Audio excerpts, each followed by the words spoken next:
গত 19শে এপ্রিল কোচবিহারে প্রথম দফার নির্বাচন সম্পন্ন হয়েছে শান্তিপূর্ণভাবে। নির্বাচন সম্পন্ন হওয়ার পর এবার গণনার দিকে এগিয়ে আসছে। এই অবস্থায় ভোট পরবর্তী হিসেব নিকেশ ছাড়াও দলীয় প্রার্থীর কোনো এলাকা থেকে কত ভোট পাবে সে সব নিয়ে তৃণমূলের কোচবিহার জেলা স্তরে আলোচনা সভা অনুষ্ঠিত হলো। দলীয় প্রার্থী জগদীশ চন্দ্র বর্মা বসুনিয়া কোনো বিধানসভায় কত ভোটের লিড তা নিয়ে এদিন কোচবিহার জেলা তৃণমূল কার্যালয়ে এক বিশেষ বৈঠকের আয়োজন করা হয়।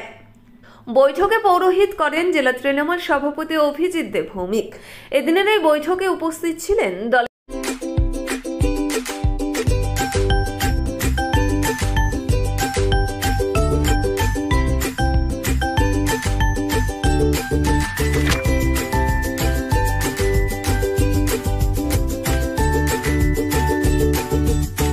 কোচবিহার জেলা চেয়ারম্যান গিরীন্দ্রনাথ বর্মন, উত্তরবঙ্গ উন্নয়ন মন্ত্রী উদয়ন গুহ, প্রার্থী জগদীশ চন্দ্র বর্মা বসুনিয়া, প্রাক্তন মন্ত্রী বিধায়ক পরেশ চন্দ্র অধিকারী, প্রাক্তন মন্ত্রী বিনয় কৃষ্ণ বর্মন, হিতেন বর্মন, কোচবিহার জেলা পরিষদের সহ সভাপতি আব্দুল জলিল আহমেদ সহ জেলার অন্যান্য শীর্ষস্থানীয় নেতৃত্ব।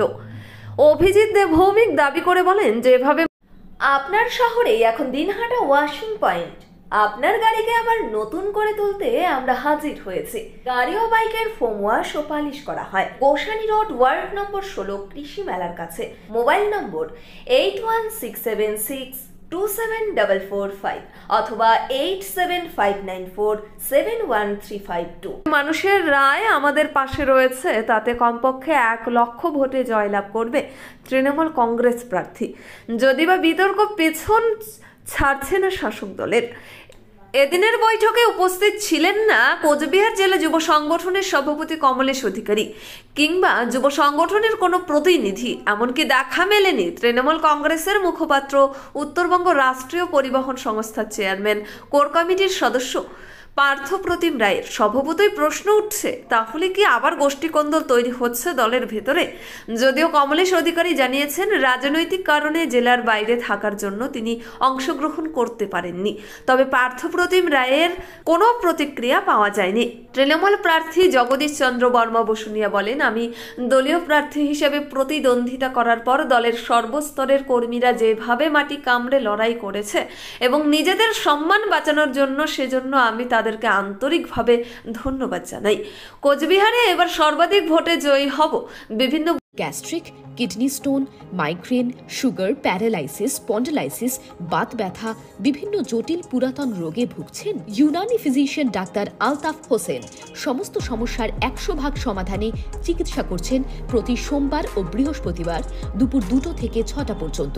চেম্বার দিনহাটা। কল করুন 9832429025 অথবা 9932065792। বুথ এবং বিভিন্ন অঞ্চল থেকে যে পরিসংখ্যান এসেছে সেই পরিসংখ্যান অনুযায়ী আমরা অনেকটা ভালো জায়গায় রয়েছি।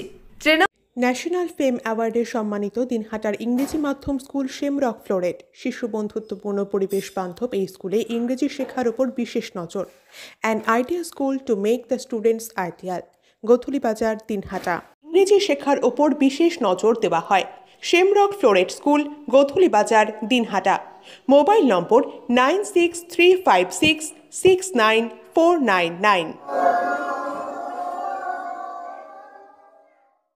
জেলা সভাপতি অভিজিৎ দে ভৌমিক বলেন, ইলেকশন কমিটি যেটা রাজ্য থেকে করে দেওয়া হয়েছিল, ভোটের পর সেই কমিটির বসা হয়নি। আমরা সবাই ব্যস্ততার মধ্যে ছিলাম। ফলাফল কি হতে পারে সেসব নিয়ে পর্যালোচনা হলো। আগামী 4 তারিখ গণনার দিন কাউন্টিং এজেন্টরা কিভাবে যাবেন সেসব নিয়ে আলোচনা হয়েছে। সব হিসাব মিলে তৃণমূল প্রার্থীর জয় নিশ্চিত, এটা বলতে পারি। সব মিলিয়ে লক্ষাধিক ভোটে জয়ী হবে তৃণমূল প্রার্থী জগদীশ চন্দ্র বর্মা বসুনিয়া। মন্ত্রী উদয়ন গুহ বলেন, সবাই মিলে ঐক্যবদ্ধভাবে যেভাবে ঝাঁপিয়ে পড়েছে, সাধারণত এটা জিনিসটা দেখা যায়নি পঞ্চায়েত কিংবা পুরো সভা নির্বাচনে। এভাবে কখনো লোকসভা নির্বাচনে প্রত্যেকটা কর্মী ঝাঁপিয়ে পড়া এবং চাপটাকে নিজের সম্মান, দলের সম্মান মনে করে দেখা, তার ফলে আমরা অনেক জায়গায় অনেকটা উপরে উঠে আসতে পেরেছি। যেটা ভালো ছিল সেটা আরো ভালো হয়েছে, যেটাকে খারাপ বলে ধরে নিয়েছিলাম সেটাও ভালো হয়েছে। তৃণমূলের কোনো কর্মী বাড়িতে বসেছিল না, তারা সবাই ভোট দিতে গিয়েছে। দলের জন্য প্রত্যেকটা সিনিয়র জুনিয়র সব নেতৃত্ব লাগে। তারা এবারে নির্বাচনে যেভাবে লড়াই করেছে এবং যেভাবে নিজেদের সম্মান বাঁচানোর জন্য তারা মাটি কামড়ে পড়েছিলেন, সেজন্য আমি তাদেরকে আন্তরিকভাবে অভিনন্দন জানাই এবং ধন্যবাদ জানাই। এবং যে কথাটা উঠে এসেছে যে কুচবিহার জেলার এই কেন্দ্র এবার সর্বাধিক ভোটে আমরা জয়ী হব। আমাদের বিভিন্ন বিধানসভার যে পরিসংখ্যান আমাদের কাছে আসছে, সেই পরিসংখ্যান অনুযায়ী আমরা অনেক ভালো জায়গায় আছি এবং আগামী 4 তারিখ আপনারা দেখবেন। এবং ইলেকশন কমিটি যেটা রাজ্য থেকে করে দেওয়া হয়েছিল, সেই ইলেকশন কমিটি ইলেকশনের পরে বসা হয়নি। আমরা সবাই কর্মব্যস্তর মধ্যে ছিলাম, সবাই নিজ নিজ এলাকায় বুথভিত্তিক সার্ভে করে নিয়েছে এবং রেজাল্টের কী আসতে পারে সেটা ব্লক সভাপতিরা এবং সেখানকার যারা লোকাল আমরা সিনিয়র লিডারশিপ তারা সব অঞ্চল ভিত্তিক আলোচনা করেছে। সেগুলো আমরা একটু পর্যালোচনা করলাম এবং 4 তারিখে কাউন্টিং এজেন্টদের যারা যাবেন তাদেরকে কীভাবে আনা হবে এবং তারা কোথায় থাকবে, তাদের কীভাবে ট্রেন করা হবে, সেই বিষয়গুলো নিয়ে আলোচনা আমাদের আজকে হলো। সবটা মিলিয়ে লক্ষাধিক ভোটে তৃণমূল কংগ্রেসের প্রার্থী জয় নিশ্চিত, এটা আমরা বলতে পারি। আপনারা গণমাধ্যমে মিলিয়ে নেবেন। হঠাৎ দিনহাটা নিয়ে পড়লেন, পাখির চোখ দাদা, দিনহাটা তো পাখির চোখ, সেই ক্ষেত্রে কি দেখবেন কি হয়, অপেক্ষা করো না একটু কয়টা দিন। আমরা অপেক্ষা করতে পারি, তোমরা পারো না। আপনারা তো অপেক্ষা করে পর্যালোচনা করছেন, তার ফলাফলটা যদি আমাদের একটু বলেন তাহলে। সবার মুখে হাসি আছে। মার্জিনটা কত হবে দাদা? তোমার মন খারাপ হবে। আমার কোনো মনে করবে না। দল তো দিনহাটা এবং সিধা বিধানসভাগুলো বেশি ভরসা করছে আর কি। প্রার্থী হচ্ছে দিনহাটা মহকুমার, স্বাভাবিকভাবে এটা তো আমাদের দায়িত্বের মধ্যে পড়ে যে এক্সট্রা এনার্জি দেওয়া। সিটাইতে কিরকম লিড আশা করছেন? বললাম তো মহকুমার থেকে ভালো ফল। ভোটের আগে বা নির্বাচন সময় একটা পর্যালোচনা ছিল যে কোচবিহার উত্তর, নাটাবাড়ি এসব জায়গায় তৃণমূলের একটা মাথা ভাঙা, এসব জায়গায় তৃণমূলের একটা চাপের মধ্যে থাকতে হতে পারে। বিজেপি বারবার দাবি করেছে চাপের মধ্যে তো সব জায়গায় দিনহাটা সিধাই কি আমরা চাপের মধ্যে ছিলাম না? সব জায়গায় চাপের। নির্বাচন করব অর্থাৎ আর চাপ অনুভব করব না, তো সেটা কখনো হতে পারে না। সে যদি আমি যখন 1,64,000 ভোটে জিতেছিলাম তখনও একটা চাপ ছিল। এবার হচ্ছে আমাদের প্রার্থীকে জেতানোর যে চাপ, সেটা আমরা সবাই মিলে উপভোগ করেছি। এবং একটা কথা বলতে পারি যে এই চাপটা থাকার ফলে আমরা অনেকটাই গ্রহণ করেছি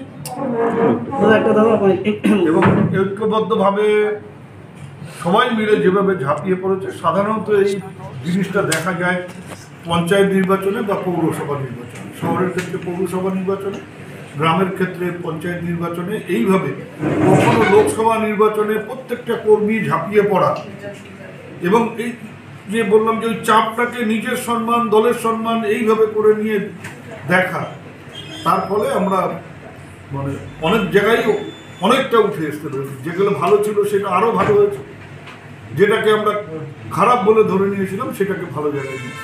মাথাভাঙা, কোচবিহার উত্তর, আমি আবার বলছি, আমি আলাদা করে কোনো নাম বলছি না। যেগুলো খারাপ ছিল সেই জায়গাগুলোকে আমরা ভালো করতে পেরেছি, ভালো জায়গাগুলোকে আরও ভালো করতে পেরেছি। দেখা গেছে কোচবিহার লোকসভা কেন্দ্রে 7টা বিধানসভার মধ্যে বাকি 6টাতে 85% 86% ভোট পড়লো, আপনার 77% ভোট পড়ছে। এবার কি কারণে? আমার লোকেরা ভোট দিতে গেছে এটুকু বলতে পারি।